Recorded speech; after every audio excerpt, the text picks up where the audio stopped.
오늘 함께 나눌 말씀 참 유명한 말씀입니다. 요한복음 8장 31절에서 32절 말씀이죠. 진리가 너희를 자유케 하리라. 제목도 달리 붙일 필요가 없었습니다. 진리가 너희를 자유케 하리라. 자, 주신 본문의 말씀 한 마음으로 합독합니다. 요한복음 8장 31절 32절입니다. 시작. 그러므로 예수께서 자기를 믿은 유대인들에게 이르시되 너희가 내 말에 거하면 참으로 내 제자가 되고 진리를 알지니 진리가 너희를 자유롭게 하리라. 한 번 더 읽어볼까요? 시작.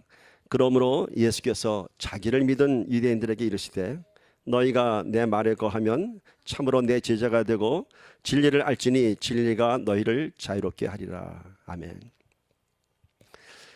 이 말씀이 선포된 당시의 상황은 이렇습니다. 예수님께서 명절에 내려오셨죠. 올라가셨죠. 예루살렘으로 초막절에. 그리고 수많은 말씀들을 전하셨습니다. 그 말씀이 어떤 말씀이었습니까?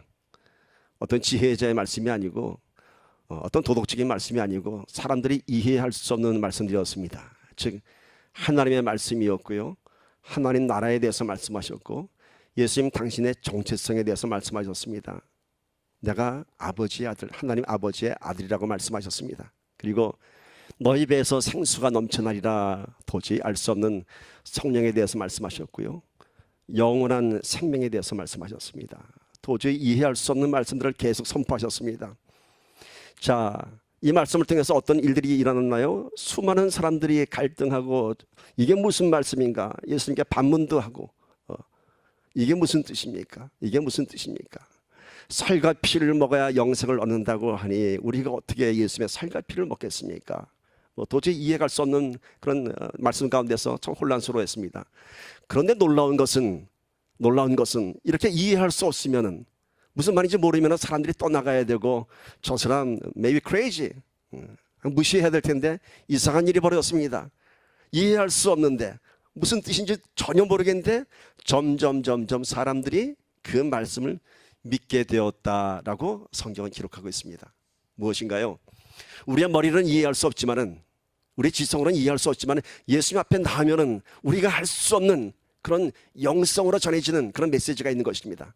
그래서 이들이 설명할 수 없지만 뭔가 이건 우리가 이해할 수 없는 사람의 말이 아니라 하나님의 말씀이구나라는 것을 이들이 인정하게 되었고 믿게 되었습니다. 그래서 오늘 보면은 8장 30절에 이런 말씀 기록되어 있습니다. 보세요. 이 말씀을 하심에 많은 사람이 믿더라. 놀랍지 않습니까? 이해할 수 없는데 사람들이 믿게 되었다고 합니다. 그러자 이제 믿게 되는 사람이 늘어나니까 예수님께서 이 믿는 자들에게 오늘 이런 말씀하십니다. 오늘 이 말씀이 가장 핵심적인 말씀입니다. 이것은 당시 그들에게 행하는 핵심적인 말씀이 아니라 오늘 이 시대를 살아가는 우리 신앙인들에게 주는 결정적인 핵심적인 가치를 말씀하시는 것입니다. 지금까지 하신 말씀을 다 통틀어서 결론적으로 얘기해서 주는 말씀이 이것입니다. 초막절 명절에 주시는 그 많은 메시지를 하나로 엑기스로 이렇게 다 한마디로 말씀하셨습니다. 그게 오늘 말씀입니다. 너희가 내 말에 거하면 참으로 내 제자가 되고 이렇게 말씀하십니다. 너희가 내 말에 거하면. 자, 여기 보세요. 영어 성경을 한번 볼까요? 이렇게 기록되어 있습니다. If you hold to my teaching, you are really my disciples. 앞에 if라는 말이 붙었어요. 만약 너희가 내 말을 hold, 붙잡으면은 이건 뭘 의미합니까? 지금 예수를 믿는 자들이 많아졌더라. 그래서 예수님께서 자기를 믿은 유대인들에게 이르시되라고 얘기합니다. 그럼 분명 전제 조건이 예수를 믿는 자들에게 전하신 말씀입니다. 그런데 그럼에도 불구하고 예수님께서는 뭐라고 말씀하세요? 너희가 내 말에 거하면, 만약, 이건 뭘 얘기합니까? 아직 이들이 온전하게 믿지 않는다는 것이죠. 그래서 너희가 믿긴 믿되 뭐예요? 부분적인 믿음, 부분적으로 믿고 있다고 하는 거죠. 즉 예수님의 말씀을 들을 때는 뭔가 감동도 있고 충격도 있고, 그런데 돌아서면은 이게 뭐야? 라고 퀘션도 생기고 갈등이 생기고, 그리고 그 말씀대로 살지 못하는 것. 이게 오늘 예수님께서 당시의 회중들에게 얘기하시는 말씀입니다. 너희가 믿긴 믿되 아직 온전히 모르는 거야. 온전히 못 믿고 있는 거야. 그러나 너희가 정말로 온전히 믿으면은, 온전히 내 말에 거하면은 너희가 내 참제자가 될 것이고, 너희가 참제자가 될 때 뭘 의미하냐? 내 말씀 가운데 거하면은 참제자가 되는 것이요, 진리를 알게 될 것이고 그 진리가 너를 자유케 하리라. 이렇게 말씀하십니다. 여러분, 오늘 말씀 쉽지 않은 말씀입니다. 짧은 말씀이지만 당시 이스라엘 사람들은 더더구나 이해할 수 없었죠. 오늘 예수님께서 먼저 말씀하시는 것이 부분적인 믿음에 대해서 말씀하십니다. 부분적인 믿음 뭔가요? 믿긴 믿되 온전하게 믿지 못하는 것이죠. 아마 오늘 이 말씀이 예수님께서 이들에게 얘기한 If you hold my teachings, 이것이 아마 오늘 우리 모두에게 전해지는 이 시대를 살아가는 신앙인들에게 전해지는 지금도 간절하신 예수님의 말씀인 줄 믿습니다. 부분적인 신앙인이 뭔가요? 핸디캡 같은 신앙이죠. 기도도 하고 말씀도 보고 은혜도 받고 묵상도 합니다. 분명 신실한 신앙인 같은데 세상에 나가면 어떻게 돼요? 세상에 나가면 세상 사람과 다시 똑같이 사는 사람들. 참 이상하죠. 두 얼굴의 사나이들 같습니다. 교회 오면은 말씀을 사모하고 은혜 받고 아멘 아멘 하는데 나가면은 똑같이 세상 사람들과 같이 걱정하고 근심하고 유혹에 쓰러지고 자기 육신의 뜻대로 살아가는 모습을 보게 됩니다. 이것이 뭔가요? 부분적인 믿음이라고 하는 것입니다. 완전히 내 삶을 드리지 못하는 것입니다. 우리가 묵상을 합니다. 큐티를 합니다. 그런데 그 큐티 가운데 우리가 많은 깨달음이 있죠. 많은 쉐어링이 있죠. 근데 거기서 끝나면은 부분적인 큐티에서 끝난 것입니다. 그것을 갖고 나가서 큐티한 대로 말씀의 깨달음이 있는 대로 살아야 하는 것입니다. Do it. 그럴 때 온전히 말씀에 거하는 것입니다. 그것이 핸디캡이 아닌 그 말씀을 통해서 큐티를 통해서 깨달은 그 은혜가 내 삶을 지배하고 내 삶을 다스리는 것, 그것이 온전히 내 말씀에 거하면 이 뜻인 것입니다. 그런데 여러분 이렇게 사는 것이 쉽지 않습니다. 온전히 말씀 안에 거하는 것은 뭐냐면은 내 모든 생각하는 방식, the way of thinking, 내 생각의 근원이 말씀에서부터 나와야 돼요. 그리고 내 모든 삶의 행동이 the way of living, 살아가는 내 방식이 어디서 나와요? 말씀에서 시작되어야 돼요. 근데 우리는 그렇지 않아요. 우리는 어디서부터 생각이 시작돼요? 내 생각에서 시작이 되고, 내가 눈으로 보는 세상적 환경에 따라서 내 생각이 시작되고, 내 행동도 말씀에서 시작되는 것이 아니라 내 처해진 현실적인 상황 속에서 내가 거기에 따라 살아가게 되는 것입니다. 그래서 온전히 말씀 안에 거하는 것이 쉽지 않습니다. 은혜를 받아도. 그런데 왜 이게 온전히 말씀 안에 거하는 것이 어려울까요? 왜 어려울까요? 제가 며칠 전에 갑자기 인터넷이 끊겼어요. 인터넷이 끊겼는데 이건 보니까 안에 무슨 인사이드의 문제가 아니라 케이블 회사의 문제였어요. 그래서 전화를 했더니 다음 날 아침에 와서 테크니션을 보내주겠다 하더라고요. 그러니까 약 반나절 가량 인터넷이 연결되지 않았습니다. 아주 불편하더라고요. 요즘은 이 인터넷이 끊기니까요 거의 뭐 사람들이 그러더라고요. 재앙 수준이라고. 얼마나 불편한지. 뭘까요? 인터넷 하나 끊겼는데 내가 어떤 액션을 취했어요? 당장 전화를 했어요. 사실 이렇게 그런 케이블 컴퍼니에 전화하는 거 쉽지 않습니다. 오랫동안 기다려야 되고 또 뭐 미국 사람처럼 그냥 능통하게 하는 것도 아니고 더군다나 컴퓨터 용어를 써가면서 뭐 모뎀이 어떠니 뭐 라우터가 뭐니 이거 참 쉽지 않아요. 근데 왜 제가 그렇게 했겠어요? 내가 불편하니까, 당장 고쳐야 되니까. 바로 그거죠. 우리가 온전히 말씀 안에 거하는 것이 어려운 이유는 우리가 말씀대로 살지 않아도, 우리가 그냥 말씀에 벗어나서 세상처럼 살아도 뭐예요? 아무런 감각이 없는 거예요.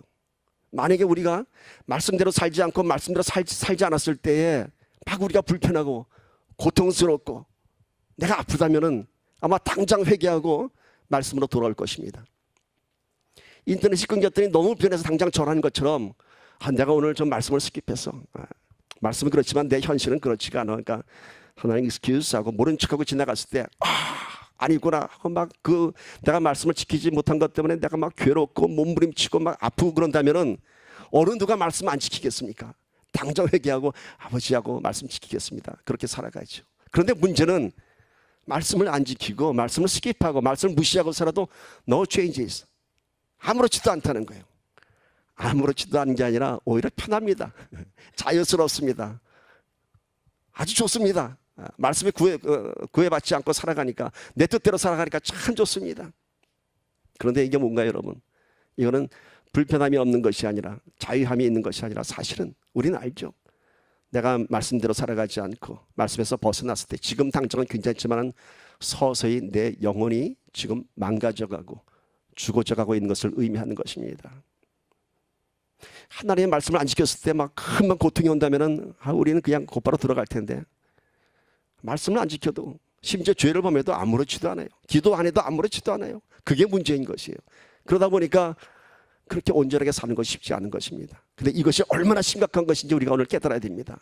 오늘 우리가 기도 안 하고 살고 말씀 안 보고 살고 내 뜻대로 살아가는 것이 지금 오늘 하루 이틀 1년 2년은 괜찮을지 모르겠지만 결국은 내가 죽어간다는 사실, 오늘 우리가 이걸 깨달아야 할 줄 믿습니다.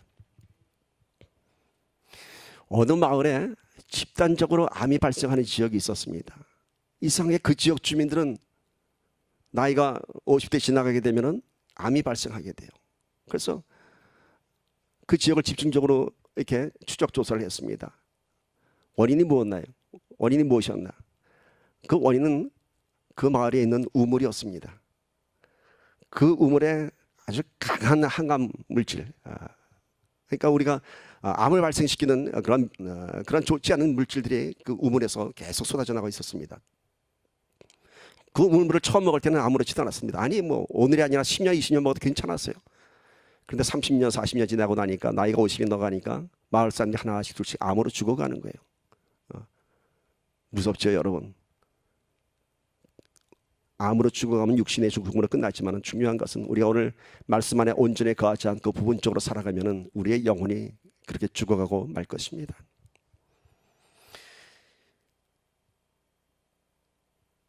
말씀 안에 거하지 않는 것, 지금 당장은 아무 변화도 없고 아무 일도 없는 것 같지만은 우리는 죽어져 가고 있는 것입니다. 반면 우리가 만약에 온전히 말씀 안에 거하면, 정말 하나님 말씀대로 신실하게 살아간다면은 지금 당장은 내 삶 속에 아무런 변화가 없습니다. 그 힘든 말씀 지켜가면서 내 육신의 성욕을 죽여가면서 살아가는데 뭐 마찬가지 no changes. 말씀 지키고 살아가나 안 지키고 살아가나 똑같은 것 같아요. 그러나 말씀 안 지키고 살아가면 나중에 우리 영혼이 죽는 것처럼 말씀을 지키고 살아가다 보면 어느새 내가 변해 있는 것을 알 수 있습니다. 뭐가 변해요? 내 속사람이 변해 있는 것을 알 수 있습니다. 겉으로 보기에는 아무런 변화가 없지만 내 환경도 그대로고 내 현실도 그대로고 삶의 문제들도 그대로인데 내가 뭐가 변했어요? 내 안에 내가 모르는 평강이 시작되는 거예요. 내가 내 안에 모르는 담대함이 있는 겁니다. 이것이 뭔가요? 말씀 안에 온전히 거할 때 우리가 그렇게 변하는 것입니다. 말씀 안에 온전히 거하는 것은요, 우리가 보여지는 것들로 증거하는 것이 아니라 보여지지 않는 것들로 증거되는 것입니다. 그래서 믿음은 바라는 것들의 실상이요 보이지 않는 것들의 증거라고 했습니다. 우리는 자꾸 눈으로 보는 것으로 증거하다 보니까 말씀대로 살아가기가 쉽지 않은 겁니다. 여러분, 오늘 예수님 이 말씀, 내 말씀에 거하면 너희가 참 제자가 되리라. 오늘 저와 여러분이 제자가 되려면요, 이 온전한 신앙, 말씀 안에 온전히 붙잡히는 저와 여러분이 되기를 간절히 소망합니다. 여러분, 하나님의 말씀은요, 우리가 기대하는 것처럼, 우리는 뭘 기대하는지 아세요? 기도하면 곧바로 응답되고 말씀대로 살면 뭔가 컴펜세이션, 큰 보상의 있기를 기다립니다. 이게 뭔가요? 이런 게 어디 있어요? 있죠. 밴딩 머신 가서 넣으면 쩌거덩 하고 나옵니다. 우리는 이런 걸 기대하는 우리 신앙의 밑바탕에 있어요. 하나님 기도했는데 왜 응답 안 해요? 그러고 기도하면 되겠지. 여러분, 하나님은 밴딩 머신이 아닙니다. 밴딩 머신이 아니에요. 하나님의 말씀은 밴딩 머신이 아니라 오히려 그 말씀을 통해서 내 잘못된 것을 보게 되고 내 망가진 것을 리페어하게 되고 내 망가진 삶을 다시 회복시키고 리스토어하고 내 내면의 삶이 변화되는 것입니다. 리모델하는 것입니다. 밴딩 머신이 아니라 뭐예요? 하나님 말씀 안에 우리가 리페어되고 다시 회복되고 리스토어되고 그리고 리모델 되는 것입니다. 그래서 온전히 말씀 안에 거하는 것은요, 우리가 기대치 못한 일들이 우리 삶 속에서 시작되고 우리가 보게 되는 것입니다. 자, 이어서 예수님께서 이렇게 말씀하십니다. 말씀 안에 거하는 것이 제자의 삶이고 진리를 소유하는 삶이다, 이렇게 말씀하십니다. 그러면서 드디어 오늘 말씀의 가장 중요한 말씀, 진리를 알지니 진리가 너희를 자유롭게 하리라, 자유케 하리라 얘기합니다. 여러분, 진리가 무엇인가요? 진리가 무엇인가요? 설명할 수 있을까요? 진리가 무엇일까요? 오늘 우리가 진리라고 알고 있는 것들이 참 많습니다. 우리가 진리라고 생각하는 수많은 사상들이 있습니다. 또 수많은 이론들이 있고 수많은 법칙들이 있습니다. 그러나 이것은 진리가 아니고 그냥 진리 같은 것, 우리가 진리라고 생각되는 것들입니다. 진리는 뭔가요? 변하지 않는 것입니다. 시간과 공간을 초월해서 언제 어느 때라도 변하지 않는 것, 그것이 진리인 것입니다. 그런데 우리가 지금 살아가면서 우리가 진리라고 생각하는 것들은 사실은 언젠가는 변할 수밖에 없고 언젠가는 그 오류가 밝혀질 수밖에 없는 것들입니다. 여러분, 패러다임이란 말을 많이 쓰시죠. 패러다임이 뭔가요? 시대에 따라서 변화되는 여러 가지 사상과 세상의 그런 관습들인 것입니다. 패러다임이 자꾸 변해갑니다. 예전에는 이것이 옳은 줄 알았는데 시대가 지나가 보니까 그게 아니었구나 라는 이런 오류들. 쉽게 얘기하면 이런 거였습니다. 옛날에 그런 말이 있었죠. 젊어 고생은 사서한다 라고 얘기했습니다. 이게 어떤 패러다임인가요? 젊어서 고생하면 그것이 나중에 자기 인생에 큰 도움이 될 것이다. 고생 안 해본 사람보다는 고생해본 사람이 젊었을 때 고생하면 그런 성공한다, 이런 전제 조건이 있었습니다. 그것이 그 당시의 패러다임입니다. 요즘은 어떤 패러다임인지 아세요? 젊어서 고생하면 늙어서도 고생한다. 무슨 말인가요? 예전에는 가난한 집 아이들이 공부를 잘했다 그래요. 요즘은 가난하면 좋은 학교 들어갈 수 없다고 합니다. 바로 그런 거예요. 젊어서 고생하면 그 고생이 찌들어갖고 사람의 그 열등감과 자존감이 부서지면서 성공할 수 없다고 합니다.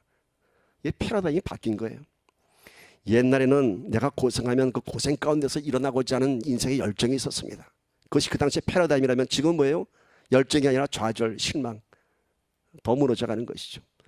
이렇게 우리가 진리라고 생각했던 것들은 결국 진리가 없는 것입니다. 다 깨져가고 다 무너져가는 것입니다. 그래도 여러분이 생각하는 진리라고 생각하는 게 있습니까? 아마 이 질문 제가 던지면 여러분 좀 혼란스러워할 것 같아요. 제가 이렇게 질문 던져봅니다. 해가 동쪽에서 뜬다. 진리입니까? 해가 동쪽에서 뜬다. 진리입니까? 많은 사람들이 진리라고 하죠. 그래서 그런 말 합니다. 가당치도 않은 말을 얘기할 때 만약에 정말 네가 그러면은 뭐예요? 해가 서쪽에서 뜨겠다. 내 손에 장을 지진다는 말보다 더 그냥 충격적인 말이 해가 서쪽에서 뜨겠다. 해가 서쪽에서 뜰 일이 없기 때문에 사람들은 그걸 뭐예요? 진리라고 알고 있죠. 아니요, 진리 아니에요. 해가 동쪽에서 뜨는 것은 진리가 아니라 우주의 법칙입니다. 근데 이 우주의 법칙은 누구의 손 밑에 있어요? 하나님 손 밑에 있습니다. 하나님이 만지시면은 동쪽에서 뜨는 해가 서쪽에서 뜰 수 있습니다. 믿으세요, 여러분? 성경에는 그런 사건들이 2번 기록되어 있죠. 여호수아서에 이스라엘 백성들이 아모리 족속과 전쟁할 때 여호수아 10장에 기록된 말씀드립니다. 이제 아모리 족속을 다 이겨가는데 해가 떨어져 가요. 어두워져가면 저들이 도망갈 거고 전쟁이 길어질 것 같아요. 기도하죠. 어떻게 됐죠? 하나님께서 저를 멈추셨어요. 얼마큼? 한나절 동안 저들을 다 쓰러뜨릴 때까지. 해가 동쪽에서 떠서 서쪽에 지는 것이 진리인 줄 알았는데 하나님이 만지시니까 그냥 서 있는 거예요. 서 있기만 하겠어요? 거꾸로 돌린 사건 기억하세요, 여러분? 히스기야 왕이 죽을 병에 걸렸을 때 하나님께서 고쳐주시겠다고 하니까 그 징표를 보여달라고 했을 때 해시계를 돌려주는데 빨리 해가 떨어지는 건 있을 수 있으니까, 즉 동쪽에서 서쪽으로 떨어지는 건 있을 수 있으니까 하나님이 거꾸로 돌려주세요. 히스기야가 아주 도전적인 그런 질문을 했죠. 요청을 했죠. 어떻게 했죠? 하나님께서 거꾸로 돌리셨어요. 10도를 거꾸로 돌렸다는 건 뭘 의미하는지 아세요, 여러분? 해가 동쪽에서 서쪽으로 지는 해를 서쪽에서 다시 동쪽으로 거꾸로 10도 백한 거예요. 백한 거예요. 이게 진리입니까, 여러분? 아니죠. 아니죠. 그렇다면 과연 무엇이 진리인가? 과연 이 세상에 진리가 있을 수 있을까? 수많은 철학가들이 진리가 무엇인지, 진리에 대한 정의를 내리려고 했습니다.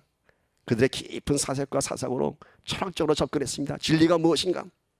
그런데 이 수많은 심오한 철학가들이 그 진리가 무엇인지 접근하면 접근할수록 결론이 뭔지 아세요? 진리는 없다는 거예요. 진리는 없다는 거세요. 이 세상 어느 것도 공간과 시간을 초월해서 변하지 않는 것이 없다는 것입니다. 이런 예를 들어봅니다. 제가 지금 제 손에 이 마이크를 들고 있습니다. 이 마이크가 내 손에 들려있다는 것이 사실입니까, 아닙니까? 사실이죠. 마이크가 존재한다는 것이 진리입니까, 아닙니까? 우린 참이라고 하죠. 그러나 언젠가는 이 마이크도 고장이 나고 언젠가는 이 마이크에 문제가 생기면은 이 마이크는 이제 이 세상에서 없어집니다. 폐기물이 되고 맙니다. 지금 우리가 눈에 보이는 것들이 진리라고 생각하는 것들이 바로 그런 것입니다. 지금은 눈에 보이지만은 사실인 것 같지만, 참인 것 같지만은 언젠가는 다 소멸되고 마는 것입니다. 결국 이 세상에는 사물뿐만이 아니라 우리가 생각했던, 개념적으로 생각했던 그 진리도 존재하지 않습니다. 어떤 사상과 개념도 영원하지 않고 언젠가는 또 다른 새로운 개념에 의해서 그것이 파괴되고 그것이 소멸되는 것을 볼 수 있습니다. 그렇다면은 오늘 예수님께서 말씀하신 이 진리가 무엇일까요? 이 진리가 무엇일까요? 성경에서 정의하는 진리가 무엇인가 한번 찾아봅시다. 에베소서 4장 21절 보십시오. 분명하게 정의하고 있습니다.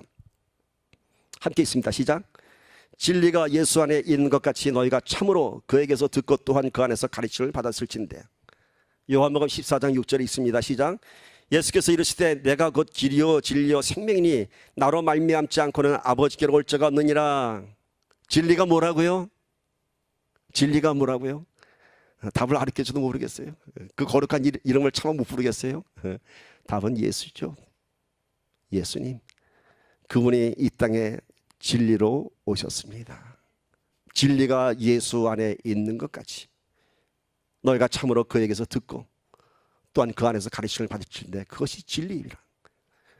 예수님께서 이르시되 내가 곧 길이요 진리요 생명이니 나로 말미암지 않고는 아버지께로 올 자가 없느니라. 그것이 진리인 것입니다. 답은 예수입니다. 여러분, 하나님의 속성, 하나님만이 갖고 있는 그런 캐릭터, 그 안에 이 진리가 있습니다. 우리는 하나님께서 창조하신 누구의 형상을 따라서 지었어요? 하나님의 형상을 따라서 지은 하나님의 피조물입니다. 그럼 우리 안에 어떠한 속성이 있을까요? 하나님의 형상을 따라 지어졌다고 하는 것은 외모만 닮은 것이 아니라, 팔다리만 닮은 것이 아니라 이 안에는 캐릭터가 하나님의 속성을 닮았다고 합니다. 그런데 제가 지금부터 얘기하는 것은 조금 어려운 얘기입니다. 이건 이제 목사 고시 볼 때 이제 이거 꼭 나오는 문제입니다. 조직 신학에서 나오는 것인데, 하나님의 속성 가운데는, 잘 들으세요, 인간과 같이 공유할 수 있는 공유적 속성이 있습니다. 그건 뭐냐면 하나님께도 있고 하나님의 형상대로 지으신 우리 안에도 있는 것입니다. 그것을 공유적 속성이라고 합니다. 이런 것이 뭐가 있냐면, 저는 그때 이렇게 했습니다. 7가지인데 지지선사 공진주. 뭐냐면 지식이 있고 지혜가 있고 선하심이 있고 사랑하심이 있고 공의가 있고 진실이 있고 주권이 있고 의지가 있고, 이것은요 하나님께만 있는 것이 아니라 우리에게도 있는 것입니다. 이 지성이라고 하는 것은 하나님의 전지전능하심을 우리가 따라서 우리는 동물이 가질 수 없는 지성을 갖고 있습니다. 동물이 가질 수 없는 지혜를 갖고 있고요. 우리는 사랑할 줄 알고, 우리는 선한 마음이 있고요. 무엇이 잘못된 것인지 그 공의로움도 알고 있습니다. 그리고 우리 안에는 진실함도 있습니다. 그리고 우리의 의지를 드러내는 주권적인 것도 있습니다. 이것은 하나님도 갖고 있고 우리도 갖고 있는 것입니다. 그런데 우리가 이 진리라고 하는 예수님 말씀 안에 거하면은, 말씀대로 온전히 살면은, 우리가 갖고 있는 인간적인 속성에 뭐가 합쳐지냐면은 인간이 가질 수 있는, 하나님만이 소유할 수 있는 속성, 그것을 비공유적 속성이라고 합니다. 하나님만이, 창조주 하나님만 갖고 있는 속성, 그것이 뭐가 있냐면 4가지가 있습니다. 그건 뭐냐면은, 첫 번째 영원하심, 두 번째 불변하심, 세 번째 무한하심, 네 번째 유일하심입니다. 자, 영원하심 분이시죠. 불변하심, 변하지 않는 분이세요.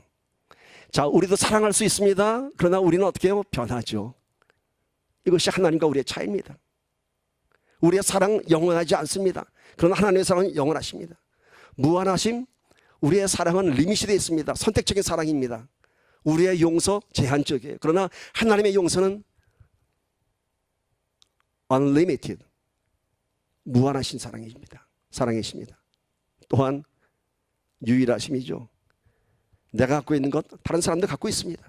그러나 하나님께서부터 오는, 유럽도 오는 거룩한 영성은요 하나님만이 갖고 계신 것입니다. 그래서 오늘 우리가 갖고 있는 그런 하나님의 속성 가운데 우리가 말씀 안에 거하게 되면 뭐가 플러스가 되냐면, 하나님의 비공리적인 속성이 플러스가 되어서요 우리의 사랑이 비로소 어떻게 해요? 영원한 사랑, 불변하는 사랑, 무한한 사랑, 유일한 사랑, 이런 것이 되는 것입니다. 사랑만이 아닙니다. 거기다 여러 가지를 대입해 보세요. 지혜로움, 여러분 말씀 안에 거하면요, 공부하는 사람도 지혜로워집니다. 공부하는 사람도 얼마나 지혜로워진지 몰라요. 그래서 오늘 그런 장면도 나오잖아요. 예수님한테 저가 글도 배우지 못한 자가 어떻게 저런 말씀을 하느냐 그러죠. 이 지혜와 지성은 세상에 비교할 수 없는 지혜와 지성인 것이죠. 그래서 우리가 오늘 말씀 안에 거하면요, 우리가 깨닫지 못하는 것들을 우리가 깨닫게 되고 알지 못하는 것을 알게 됩니다. 그것이 하나님부터 나오는 거룩한 영성인 것입니다. 사랑하는 자, 내 안에 사랑이 아니라 이제는 비로소 말씀 안에 거하면 예수님의 사랑으로 충만하게 되는 것입니다. 이렇게 되면은, 이렇게 진리이신 예수님을 붙잡으면, 말씀을 붙잡으면 어떻게 된다고요? 우리가 자유케 됩니다. 결론은 자유케 됩니다. 우리가 인간적인 속성에 머물러 있을 때는 내가 사랑도 하고 선함도 있고 진실함도 있는데, 인간적인 속성에 우리가 있을 때는 우리 안에 자유함이 없습니다. 왜냐하면요, 내가 갖고 있는 그것들이 다 조건적이고 제한적이기 때문에 결국 그것 때문에 내가 힘들어요. 용서할 수 없고 온전한 사랑을 못하기 때문에 내가 그것 때문에 힘들어요. 아파요. 자유함이 없는 것이에요. 늘 내 안에서 나온 것들이 나를 먼저 생각하게 되고 내 생각대로 내가 살게 되고, 그러나 말씀 안에 거하면, 진리 안에 거하면 나의 것이 아닌 하나님의 것으로 우리가 충만해지기 때문에 그 어떤 상황 속에서도 하나님의 권능으로 우리가 이길 수 있고 평강을 누리게 될 수 있는 것입니다. 그때 비로소 우리의 모든 삶의 영역에서 자유가 선포되는 것입니다. 오늘 말씀은 그겁니다. 이 자유함은요, 우리의 인간적인 속성에서 하나님의 속성으로 바뀌는 겁니다. 내가 힘들었던 부분이 이제는 다 풀어지는 것입니다. 그러면 오늘 예수님께서 너희가 진리를 알지니 진리가 너희를 자유케 되리라. 이 자유가, 예수님이 말씀하시는 자유가 뭘까 한번 생각해 봅시다. 예수님이 말씀하시는 이 자유의 개념은 흔히 우리가 얘기하는 그런 자유의 개념이 아닙니다. 그런 자유의 개념이 아닙니다. 오늘 예수님께서 이렇게 말씀하시니까 유대인들이 어떤 반응을 보인지 아세요? 굉장한 거부감, 굉장한 반발감을 보였습니다. 8장 33절 보세요. 예수님께서 너희가 자유케 되리라 하니까 이런 반발을 합니다. 그들이 대답하되 우리가 아브라함의 자손이라 남의 종이 된 적이 없거늘 어찌하여 우리가 자유롭게 되리라 하느냐. 뭐라 그래요? 아니, 우리가 무슨 종이야? 우리 보러 자유롭게 된다고 하니, 우리는 아브라함의 자손이야. 남의 종이 된 적이 없어. 근데 왜 우리가 자유롭게 된다고 해? 이렇게 반발합니다. 그런데 여러분, 이들이 정말 남의 종이 된 적이 없었나요? 이들이 역사 속에 분명히 애굽에 430년간 종살이했습니다. 성경이 기록합니다. 바빌론에서 70년간 포로살이를 했습니다. 지금 현재는 로마의 속국입니다. 그런데도 우리는 종이 아니라고 하는 거예요. 뭘까요? 민족의 자부심이죠. 하나님의 백성이라는 선민사상이죠. 우리가 정치적으로는 어렵지만은, 정치적으로는 애굽의 노예도 됐고 바빌론의 포로도 됐고 지금 로마에도 속국으로 있지만은, 그러나 우리는 종이 아니라 하나님의 백성이다, 이렇게 얘기합니다. 이들이 말하는 자유는요, 그래도 정치적인 자유보다는 훨씬 차원이 높은 자유입니다. 그래서 예수님께 이런 반발하는 겁니다. 아니, 우리 노예 아니야, 종 아니야. 우리 하나님의 백성이야. 우리 아브라함의 자손이야. 종이 된 적이 없어, 이렇게 얘기합니다. 민족적인 자부심을 얘기합니다. 예수님께서 뭐라고 말씀하시는지 아세요? 그 다음 보세요. 한번 봅시다. 8장 34절 36절. 예수께서 대답하시되 진실로 진실로 너희에게 이르노니 죄를 범하는 자마다 죄의 종이라. 종은 영원히 집에 거하지 못하되 아들은 영원히 거하나니 그러므로 아들이 너희를 자유롭게 하면 너희가 참으로 자유로우리라. 자, 예수님께서 말씀하시는 자유는 그런 정치적인 자유가 아니라, 민족적인 자부심을 지키는 그러한 자유가 아니라 뭐예요? 죄로부터의 자유함, 죄로부터의 자유함인 것입니다. 죄를 범하는 자마다 죄의 종이니 너희가 율법에 묶여 있으니 너희가 죄의 종이라, 이렇게 말씀하십니다. 그러나 너희가 말씀 안에 온전히 거하고 진리 되신 나를 알면 너희가 그로부터 자유케 되리라 말씀합니다. 그러면은 죄는 어디서부터 시작되었을까요? 죄는 어디서부터 시작되었을까요? 우리는 날 때부터 죄인이라고 합니다. 죄의 종이라고 합니다. 아이러니하게도 죄의 시작을 설명하는 단어가 뭔지 아세요? 어디서 시작된지 아세요? 자유예요. 자유. 뭔가 정리가 되세요?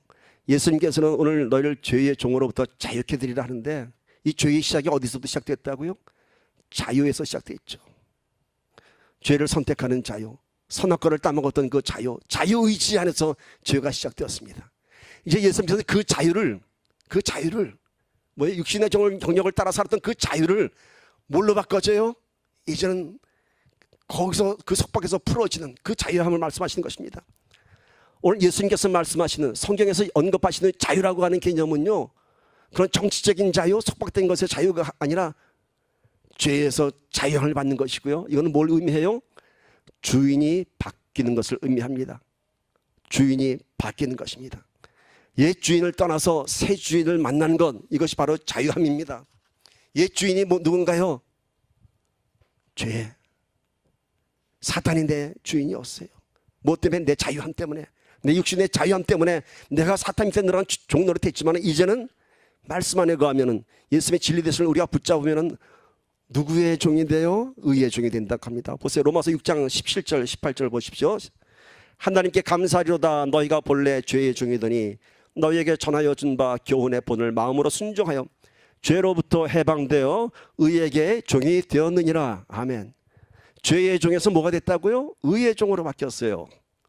똑같은 자유를 선택했는데 죄에 묶이는 자유 안에 지금까지 살았다면, 내 육신의 뜻대로 살다가 그 자유 때문에 죄의 종이 되었다면, 이제는 내가 말씀 안에, 예수 안에 거하면 어떤 자유함을 얻어요? 이 사슬을 끊어버리고 의의 종이 되는 것입니다. 우리는 예수를 만나기 전에 죄의 종이 되어서 살아왔습니다. 자, 죄의 종이 되어서 살아갔던 우리의 모습이 어떤 모습인지 아세요? 로마서 7장 14절 15절 봅시다. 우리가 율법은 신령한 줄 알거니와 나는 육신에 속하여 죄 아래에 팔렸도다. 내가 행하는 것을 내가 알지 못하노니 곧 내가 원하는 것은 행하지 아니하고 도리어 미워하는 것을 행함이라. 좀 쉽게 현대어 성경으로 보도록 합시다. 우리는 율법이 신령한 것인 줄 압니다. 그러나 나는 욕정에 매인 존재로서 죄 아래에 팔린 몸입니다. 나는 내가 하는 일을 도무지 알 수가 없습니다. 내가 해야겠다고 생각하는 일은 하지 않고 도리어 해서는 안 되겠다고 생각하는 일을 하고 있으니 말입니다. 율법이 신령한 줄 압니다. 내가 어떻게 살아야 하는 것인 줄 압니다. 그런데 내가 육정에 매인 죄인으로서 죄 아래 팔린 몸이기 때문에 난 내가 왜 이런지 모르겠다는 거예요. 내 마음으로는 내가 해야겠다고 하는 그런 선한 일은 내 마음에는 하고 싶다고 하는데 하지 않고 결국은 해서는 안 될 것들을 하는 바울의 고백이죠. 쉽게 얘기하면 이거죠. 술, 도박, 마약 이런 중독들, 누구나 다 이 중독 환자들은 내가 그거 해서는 안 되는 거 알아요. 끊고 싶어 해요. 그러나 못해요. 왜? 거기에 종이 되었기 때문이죠. 술을 끊고 싶다고, 담배를 끊고 싶다고 몸부림칩니다. 그러나 또다시 술을 대고 또다시 담배를 입에 무는 자기를 보면서 오호라 나는 곤고한 사람이로다. 이것이 죄에 묶인 사람들인 것입니다. 굳이 끔찍한 이런 중독이 아니더라도 우리는 늘 세상적인 가치에 종이 되어서 쫓아가는 것을 알 수 있습니다. 말씀대로 살아가는 것을 우리는 충분히 압니다. 그럼에도 불구하고 내 눈에 보이는 세상의 문제들이 내 믿음보다 더 크기 때문에 결국은 온전히 살지 못하고 부분적인 신앙의 모습을 그렇게 살아가는 것입니다. 은혜 받으면서도 결국은 그렇게 살지 못하는 것입니다. 이것은 나의 의지에 관한 문제가 아닙니다. 내가 의지가 약해서 그런 거 아니에요. 뭐예요? 내가 죄의 종이 되었기 때문인 것입니다. 그 사슬을 끊어야 됩니다. 이제는 죄의 종에서 의의 종이 되어야 합니다. 그때 비로소 죄에서 자유로워지는 것입니다. 의의 종이 뭔가요? 이 땅에 의로우신 예수님의 종이 되는 것입니다. 그런데 예수님은 우리를 종이라고 하지 않고 My friend, 친구라고 하십니다. 요한복음 15장 15절 보십시오. 이제부터는 너희를 종이라 하지 아니하리니 종은 주인이 하는 것을 알지 못함이라. 너희를 친구라 하였노니 내가 내 아버지께 들은 것을 다 너희에게 알게 하였습니다. 이제는 너희가 내 친구니. 이 앞에 예수님께서 그런 말씀하셨죠. 종은 집안에 들어올 수 없으나 아들은 들어갈 수 있느니라. 당신 노예들은요, 주인 집 앞마당은 왔다 갔다 할 수 있어도 집 안에는 들어올 수 없습니다. 마찬가지죠. 죄에 묶인 사람들은 죄에 종용된 자들은 주님의 성전에 들어올 수 없는 것입니다. 그러나 예수님을 알면은, 예수를 만나면은 예수님께서 He's my friend, 아버지, 하나님의 아들로 양자의 영을 받은 자로서 같은 동등한 자격으로서 이제는 아버지 집에 거하는 것입니다. 이제 우리가 예수 그리스도를 믿어서 참 자유인이, 믿음의 자유인이 되었다면 이제는 더 이상 이 세상의 일로 인한 근심과 걱정, 염려에서 노예가 되어서는 안 될 것입니다. 왜냐하면 이제는 하나님이 우리의 삶의 주인이 되어주셨기 때문에 우리는 그런 걱정에서 다 떠날 수 있는 것입니다. 그것이 자유함인 것입니다. 이제 우리는 끊지 못하는 죄의 습관과 악한 것들의 노예에서도 우리가 해방되어야 할 것입니다. 우리가 참 자유인이 되었다면 이제 우리 안에 미움과 분노의 노예가 되어서는 안 될 것입니다. 자유롭게 되면요, 얼굴이 달라집니다. 내 안에 진리가 있기 때문이죠. 참 신앙인의 모습은요, 얼굴이 다릅니다. 여러분들처럼 자부하십니까? 서로 한번 쳐다보세요. 진리가 있고 평안하십니까? 정말 그렇습니다. 은혜 받는 사람들은요, 얼굴 모습이 달라져요. 이상하죠? 똑같이 생긴 얼굴인데 예전에 은혜 받지 못할 때는 그 안에 갈등과 아픔들이 얼굴에 다 나타납니다. 그러나 은혜가 충만해지면요, 똑같은 얼굴인데 왜 이렇게 사랑스럽고 왜 이렇게 아름다울까? 그 안에 진리 안에 거하는 자유함이 있기 때문인 줄 믿습니다. 저는 오늘 진정한 자유를 선포합니다. 말씀 안에 거하면 진정한 자유가 우리 안에 있을 것입니다. 그 말씀은 지금까지 우리가 잘못 알고 있는 것들입니다. 말씀대로 살아야 하는 것이 우리의 삶을 제한하는 것이 아니라, 말씀 때문에 내가 하고 싶은 건 못하고 참 부담스러운 것을 하고 살아야 하는 것이 아니라, 거꾸로 오히려 이제는 말씀 때문에 정말 내가 예전에 하고 싶었던 일이 정말로 내가 싫어지게 되고 미워지게 되고, 예전에 부담스러웠던 일들이 이제는 오히려 내 삶의 기쁨이 되고 내 삶의 동기와 목적이 될 줄 믿습니다. 이것이 바로 진정한 자유입니다. 참된 진리를 알면 자유할 수 있습니다. 말씀이 육신이 되어서 오신 예수님, 오늘 그 예수님이 우리와 함께하고 계십니다. 그 말씀을 붙잡으며 우리가 자유하며 자유를 선포하며 세상을 나가기를 주님의 이름으로 간절히 축원합니다. 아멘. 기도합니다.